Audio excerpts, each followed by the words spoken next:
Welcome to Our Girl Relationships. On this channel, we talk about problems people face in their day-to-day lives.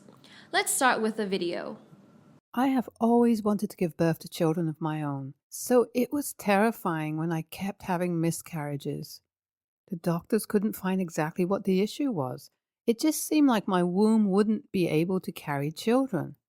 I got married 6 years ago to the man who changed my life. He taught me what it meant to be loved unconditionally. We love each other dearly, and each day that love grows even more because of how he has stood by me through thick and thin. He is my greatest cheerleader. We started trying to have kids 5 years ago, after 1 year of being married. We initially wanted to wait 2 years before actively trying to have kids, but I couldn't wait any longer and my husband didn't mind. In those 5 years, I have had 4 miscarriages, and each time it was more traumatic than the former one. Apart from what it did to my health, the emotional trauma was enough to put one under, especially because I really wanted kids.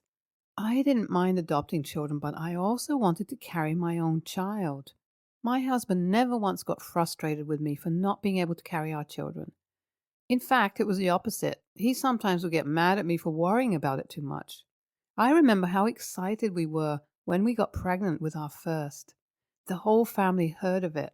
We were so happy and the joy was tangible, so you can imagine the disappointment when I miscarried. Then there was a second, third, and sadly fourth miscarried pregnancy.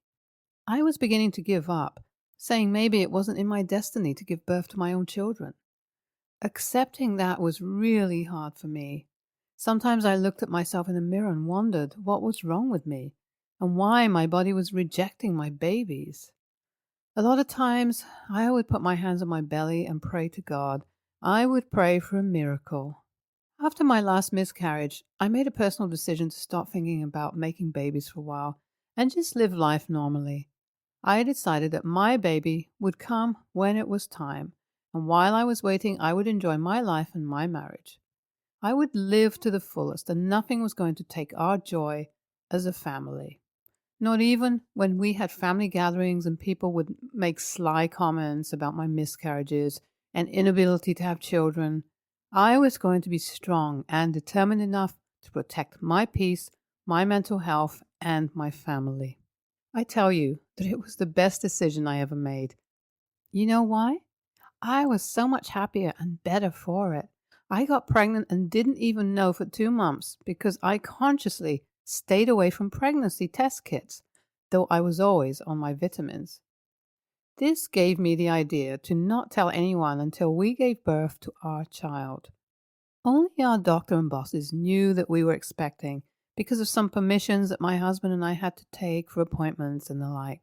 This time, it felt different, and I wasn't pressured because I wasn't constantly getting calls from family members to know if I still had the baby. They didn't ask me that way, but I knew that's what they were doing, seeing as the news was always that I miscarried at some point. My husband supported my decision to keep the pregnancy secret until I gave birth. All the other pregnancies usually got terminated around the second trimester, so I made sure to be extra careful this time. I didn't do anything stressful and made sure to be on top of my game emotionally. I was determined to carry my baby till full term. I tried to hide the bump as much as I could, but when it became very visible, I took an early maternity leave. I was able to get that because my boss was well aware of what had been happening with my pregnancies. And the doctor also recommended that I reduce anything that could increase my stress levels. I gave birth yesterday, and my baby is doing so well. It is surreal. I keep looking over at her like, is this child really mine? I have never loved anything as much as I love her. We are leaving the hospital tomorrow and we'll break the news to our families when we get home. I'm super excited, but I know that some people would not be happy that we hid it. I don't really care, but let's see how it goes. We told them yesterday. They were all so excited, but my in-laws on my husband's side were furious that we hid it. His mom is especially angry with me because she said she knew it was my idea to deny her the opportunity to know and be there for her first grandchild's birth. I understand her point of view because she had been expecting grandchildren for a while, and my husband was her first child. His sisters were still teenagers, so they were not ready to start a family yet. I expected that she wouldn't be happy, but they took it a little too far with the arguments and accusing me of depriving her. She complained that there was no baby shower or gender reveal, and she was ill prepared for her grandchild, which she didn't like, and it was my fault. I just needed to do what was best for me and my child. I explained as I told them that everyone knowing that I was pregnant was adding pressure to me. Things became calmer towards the evening as everyone got to see the baby. During my pregnancy, I secretly told my mom because I needed some advice, but asked her to promise not to tell anyone, and she kept her promise. My mom lives in another state, so she is coming to see me and the baby tomorrow. My husband wouldn't leave the baby's side. Seeing him take care of her just warms my heart. It's so cute. When everyone was coming at me for hiding my pregnancy, he defended me and told them that it was our decision, and if they didn't like it and were not happy that the baby was here now and was very healthy, then they could leave. I have always loved how my husband stood up for me and guarded me against everyone, especially his own family members. My baby has been hitting all her milestones. Each time I look at her, I am still in awe. She is really my daughter, and I gave birth to her. Anyways, I'm here to tell you guys what's been going on. My mother-in-law found out that she had cancer a few months after I gave birth. It's been getting worse by the day, and everyone is just bracing themselves up. We went to visit her 2 days ago. After exchanging pleasantries and all of that, she mentioned that because her cancer was getting worse, she would like me to do one thing for her. She said that since I deprived her of the events leading up to her birth, I should throw a huge birthday party for her first birthday as compensation.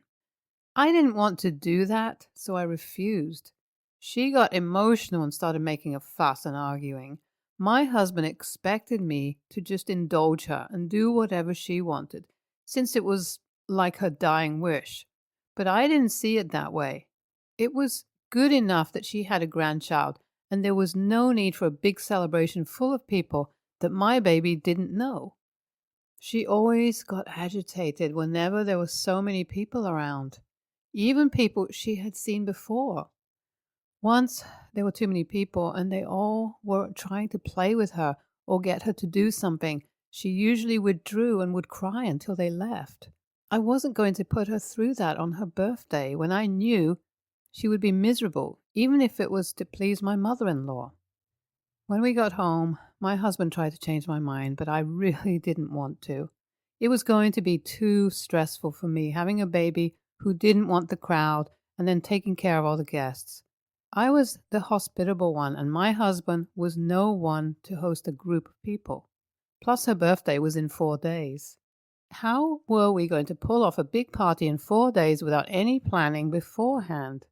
After I said all that, he let me be. I wondered if I was being a little inconsiderate.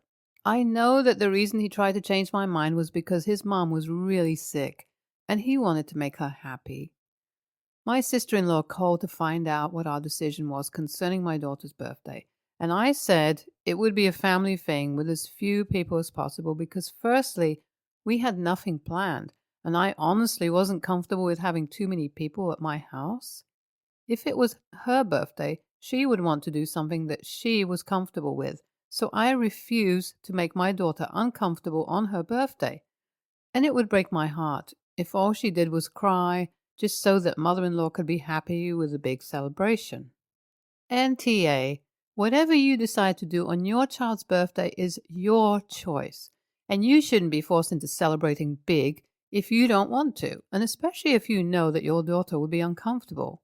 I think everyone should be able to live with that. YTA, it won't take anything to fulfill her wish, if at all, just to brighten her day.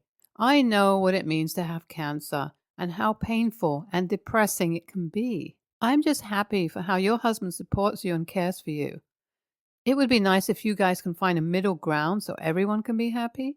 Maybe make the birthday not as big, but big enough for mother-in-law, and try to control what happens around your daughter as much as you can. She probably wouldn't remember her first birthday anyway. Next story. My mother, 36, and I, 16, female, have a complicated relationship. She is the classic absent mother who cares more about whatever guy she's seeing at the time than her own daughter, and has always resented me for hiding my father's affair from her when I was 11. Important later. Safe to say, we are not close. But she has never let me go hungry and has given me a roof over my head, so I can't really complain much. I started dating my boyfriend, M, when I was 12 years old, and almost 5 years later, we are still going strong. He has met my mother countless times over the past 4 years, and I have met his father a handful of times as well. Though we never introduced our parents, my mom only cares about herself, and his dad is always working. So 3 days ago, my mother told me she wanted to introduce someone to me. I knew she had been seeing a guy for a few months now, but didn't really care because she's almost always seeing someone new. This was the first time she had asked me to meet someone, however, so I was curious and decided to go. We drove to a nice restaurant, walked inside, and she led me over to a table where my boyfriend and his dad was sitting. I was totally shell-shocked and just stared at her while she grinned and introduced him as her new fiancé and my future stepdad. I walked out of the restaurant and my mom followed me, asking what was the matter. She told me it was rude to storm out in a fit, and I asked her where they met and if she knew he was M's father. She told me they met at a parents' night at our high school, which means there's a slim chance she wouldn't know who he was after one conversation, and said it didn't matter if he was M's father or not. I told her it absolutely mattered because if they married, me and M would be step-siblings and would live together in some weird family dynamic that creeped me out just thinking about it. I told her I didn't want her to marry him, and she said if dating my stepbrother bothered me so much, we could just break up. I yelled at her and said that Em and I were together for 4 years, and if anyone was breaking up, it would be her and her 3-month boyfriend. She said that her relationship mattered more because she was an adult, and that I owed her for ruining her marriage with my dad. I called her selfish. She was just jealous. I was in a stable relationship while she bounced around from guy to guy. I walked away and Ubered to my friend's house where I am currently. I'm really angry at her. She had to have known he was M's dad, and if she somehow didn't, how could she even marry someone without knowing their kid's name? My boyfriend has been calling me, but I don't have the heart to answer, and my mom and aunt have been blowing up my phone with angry messages calling me an a-hole for not supporting her, second chance at love, when I ruined the first. I'm really starting to believe their words, and I'm wondering if I was unreasonable and overreacted. So AITA? Thank you guys for all your advice and kind words. I messaged my boyfriend to let him know I'm not mad at him and apologize for not replying to him earlier. We're meeting tomorrow morning to talk about what happened, so I'll update you all again once I get more details if you'd like. NTA, you did not ruin her marriage. Your dad did it by having an affair. It was not your place nor your business to tell your mother about it. This was solely between your parents. Look, assuming that your mother and your boyfriend's father get married, that really should have no effect on your relationship with your boyfriend. Yes, it is weird. However, getting married only technically makes you half siblings. You know, you're not really brother and sister. Please try not to let it bother you. Block the calls from your mom and aunt. By the way, this is none of your aunt's business. If she brings it up, just tell her, this is not open for discussion. Contact your boyfriend as soon as you are able to. Don't let him go through this alone. You two need each other. I wish you the best and I'm sending you a virtual hug. NTA, you've been with your boyfriend for a very long time. Your mom is a gigantic a-hole for getting with boyfriend's dad, and then the way she sprung it on you is guilt-tripping you after the fact. Sounds like this is still very fresh. So definitely give yourself enough time to cool off before speaking to your mom. A text letting her know you're okay is sufficient. Also, there's a non-zero chance this engagement doesn't work out and it's going to make things awkward for you. You've definitely got the right to be upset. Next story. My sister-in-law, 39, is a loving, attentive mother, but she coddles her son, 7, heavily, and it causes all sorts of issues. One main issue is that he is an incredibly picky eater, and she allows it to continue. Recently, my sister-in-law had an appointment and needed to leave her son with me for about 2 hours. Normally, our parents do the babysitting, but this appointment was fairly last minute, and parents were not available. So she phoned me, and I agreed since I was working from home that day. She dropped off nephew, and everything was fine until he declared he was hungry. Now, I have severe anaphylactic to peanuts, so for obvious reasons, I don't keep any peanut products in my home. My nephew will only eat a couple foods, peanut butter on cinnamon toast being one of them, which was his request this day. I let him know I had neither peanut butter nor cinnamon toast, and he got very, very upset. I offered him an array of other choices I had in my home, such as banana, frozen pizza, oatmeal, yogurt, and quesadillas, but none of it he wanted for various reasons. I admit I don't have the most kid-friendly food, but I'm an adult male, so why would I? Here's the a-hole part. I texted my sister-in-law and asked what to do. She told me she placed a roll of peanut butter cookies in his pack and to give him those. At this point, she was only 30 minutes away from being done with her appointment. I decided I didn't feel comfortable with my nephew having a peanut butter in my home. He's 7, so he's messy, leaves crumbs, touches everything, all of which is totally fine with any other food except peanuts.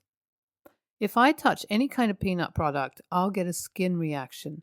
I don't even eat foods that come from facilities that are not peanut-free due to risk of anaphylactics. I decided my nephew could wait 30 more minutes for sister-in-law to have the snack he preferred. I held him over with a glass of milk and we watched TV until his mom arrived, without much further incident. She picked him up and off they went.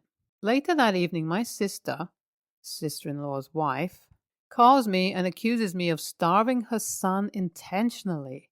She yelled, told me if he was hungry for the cookies, I should have just had him eat outside, an option that may have worked, but I hadn't considered, and that I should have reminded sister-in-law of my allergy before she brought nephew over.